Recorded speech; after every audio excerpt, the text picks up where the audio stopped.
Sentinels have had a very up and down year in the VCT so far. From losing 2-0 against Loud at the start of kickoff to winning VCT Masters Madrid, this team has gone on quite the journey. But during VCT America's Stage 1, the regional tournament to qualify for Shanghai, this team unfortunately fell pretty flat. So we're going to talk about how that stage went for this team and talk about if we can see them bouncing back. Hey everybody, welcome back to the channel, and today we're talking about Sentinels and their Stage 1 performance. So this is the board today. All of this information is relevant to Stage 1, so it's not taking Madrid or kickoff into account. Starting with their overall record at Stage 1. Their win-loss record was 3-3. Then their map record was 7-1, 6 lost, which actually was the same exact record as G2. They just had a better round differential. And with Sentinel's round record, it's really not too bad. 155 rounds won to 134 lost. The teams that they beat were 100 Thieves. That was the very first match of the stage, and that seems to be a rivalry that Sentinels always win. Then they beat Furia, pretty easy win there, and MIBR as well. So team you always beat, and then two teams that really aren't seen as that good. So the teams that you want to beat in Leviathan, Evil Geniuses, and Loud, you didn't get it done. They lost to Leviathan in a match that had an absolutely insane first map,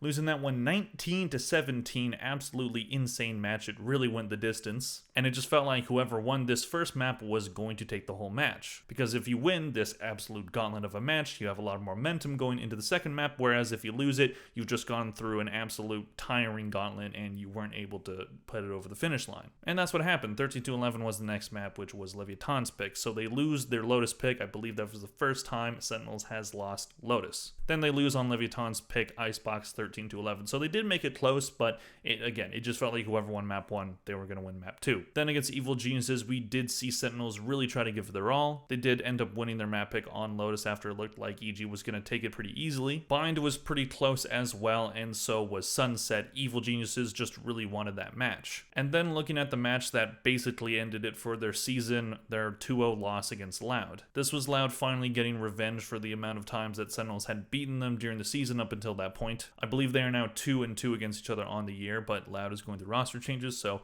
that might become pretty lopsided in the way of Sentinels. But they lose Lotus yet again, and we're going to talk about Lotus a bit later, and also Icebox. They weren't able to get double-digit wins on either of these maps, including their pick. 7 on Lotus and then 8 on Icebox. That's not good enough, and Loud, they needed this match to be able to qualify for playoffs. It was a must-win for both teams, and Loud just ended up wanting it more. So they lose those 3 matches. It basically puts them out of contention for the playoff spot. It wasn't technically done because it actually came really right down to the wire. If G2 had lost 3 more rounds, then Sentinels would be in a playoff spot, and who knows, maybe they find their stride in playoffs and go on a run and make it to Shanghai, but that isn't what ended up happening, and G2 made it to Shanghai. So now we're going to look at some of their stats on maps and also their attack and defense win percentage. So to really look at where the problems were for this team during the stage, these are the stats that you should look at. Starting with their attack win percentage, they did have a pretty solid one. 66% on their attack side. They won 91 rounds and they lost 46 in 137 total. So very solid numbers on their attack side. Maybe you want it to be a little bit higher, but still a 66% win rate is very good. But when we look at defense, this is where we start to see the problem show up. 42% win rate on their defense side. 64 rounds won, 88 lost in 152. So it's not above 50%. You're losing more than you're winning on that defense side, and that does show where a lot of the problems were for this team during this stage. They would have really strong attack sides, but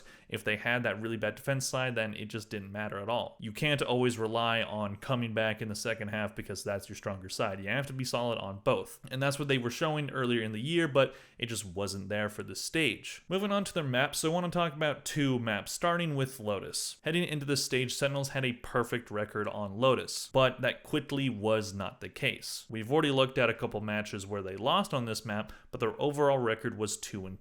So it's not a terrible record. During the stage, you didn't lose more than you won on it, and their attack side was very strong. 78% on attack on any map is phenomenal, but defense being 33% is atrocious. So Lotus was a map that they were very dominant on, probably the best in the world on heading into this stage, and then it just fell apart. Teams started to figure out their defense side, they couldn't adjust, at least not in the right ways, and it kind of ends up falling apart. And it's a map that it feels like teams are now comfortable bringing Sentinels to. Whereas on Split, they're not. They still have a very strong record on Split. They only played it twice during the stage, and in those 2 matches they had an attack win percentage of 67% and defense 74%. So that map they have a very strong defense side on. So what teams seemingly have been doing against this team is they ban Split and then they take them to Lotus, because you know that Sentinels are probably going to choose Lotus, and if you have a good counter strat to them, then you should be able to win as long as you have a good attack side. And that does diminish Sentinels' map pool. They did have a pretty strong map pool throughout the first 2 stages of the year. During both Kickoff and Madrid, there were discussions about this team's map pool, but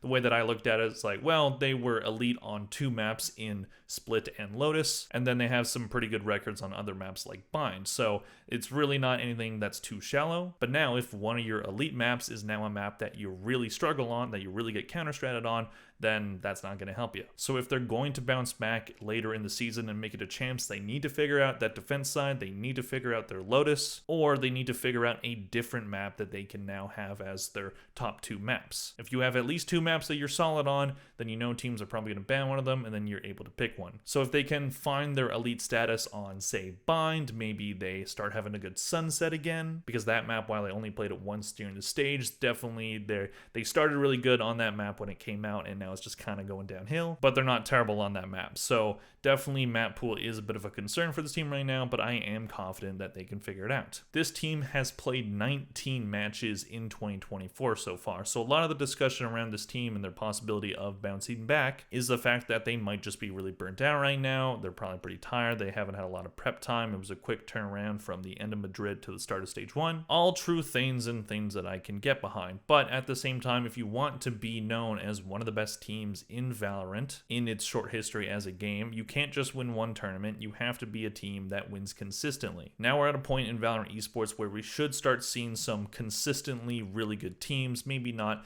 any huge dynasties, but a handful of teams that can consistently be tournament contenders. And it seemed like Sentinels were going to be that team, but it just hasn't worked out, aside from their extremely good run in the first 2 parts of the season. Now we're going to look at each of these players' stats during stage 1, and if there is a positive way to look at it, a lot of these stats for these players aren't far off from where they were earlier in the season. Starting off with TenZ, and I think if there's one thing that you can praise Sentinels for throughout this season is that TenZ is amazing. TenZ is no longer a one-dimensional player. He's not a Jet 1 trick. Those allegations have been proven false, because this guy plays multiple different roles and he's been hitting all of his shots. He was their best player stats-wise throughout the stage. He had a VLR rating of 1.18, which was in the top 5, a kills per round of 0.75, and a KD ratio of 1.11, all the while playing Omen, KO, and Gecko. So he's playing 2 different initiators plus Smoke's character and putting up very impressive numbers. So there's no worries when it comes to TenZ. I really hope the fan base isn't giving him any flack for their tough stage, because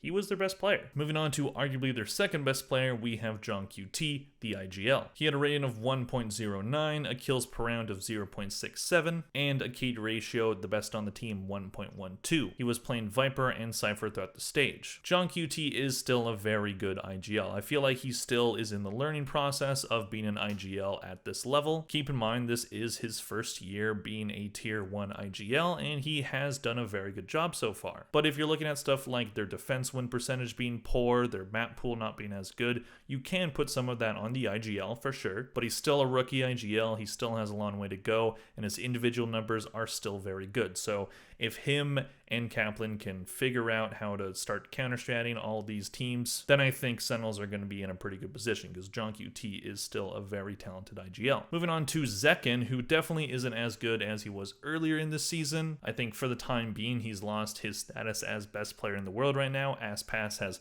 absolutely taken that over, but his numbers weren't bad at all, just not as good as they were in Madrid. He had a rating of 1.08, a kills per round of 0.81, best on the team, and a KD ratio of 1.10. Playing, of course, Jet and Raze. Zekin is still very good, he's still quite young, he has a long way to go in terms of learning, and now that he's learned what it's like to be on a bad team and to be on a team that won a tournament. This is a lot of valuable experience, and even all this losing, that's valuable too. So if you look at the stats of those three players in TenZ, JunQT, and Zekin, those are probably your best three players. Those stats really aren't too far off from where they were at Madrid, so you don't have a lot to be concerned about when it comes to those three. But when it comes to Celsius and Saucy, are there some questions that maybe need to be answered? Possibly. Celsius had a rating of 1.05 throughout the stage, 8 kills per round of 0.63, and a key ratio of just under 1, 0.99. He played Killjoy, Brimstone, Viper, and KO. Celsius is a Swiss Army knife kind of player. You can slot him in on any role, and he can find a way to be successful at it. But during the stage in that flex role, while it wasn't a huge struggle,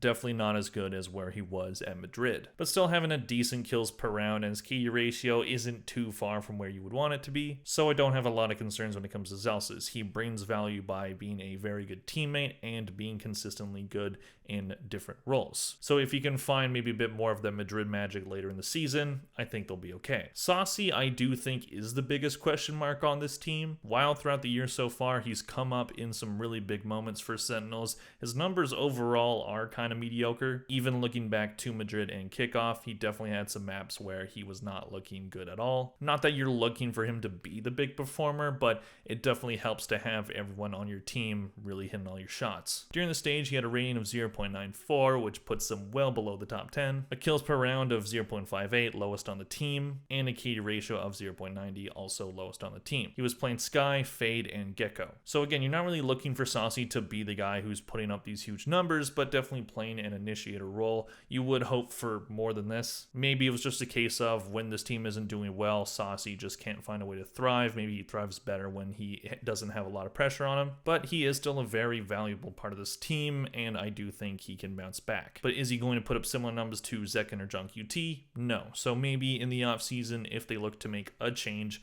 I do see Saucy as being the probable one, but I don't know if they end up doing that, because if this team ends up being a winning recipe, why not keep it the same? So overall, I do think this team is still quite good. I just think they've ran into some roadblocks. Their defense side is looking poor. Their map pool has been challenged. And teams really show up when they face Sentinels. Every team that faces Sentinels knows it's probably going to be the most watched match of their season. So you really want to come out swinging against them. And Sentinels, they just weren't able to weather the storm during this stage. They didn't have that same intensity. Maybe winning Madrid, maybe put them back a little bit in terms of motivation. But I don't think that this is the same situation as it was in 2021, where they won that first tournament, acted like they were the best, especially on Twitter, and then just sat back until they became a mediocre team. I think this team is better than that. I think this team is more motivated than that. I think Kaplan and these players do not want that to be the case, and I think they're going to come out swinging next stage. I do think they're going to be okay. I think Saucy and Celsius need to step it up next stage, and Kaplan needs to find a way to outmaneuver some of these teams that are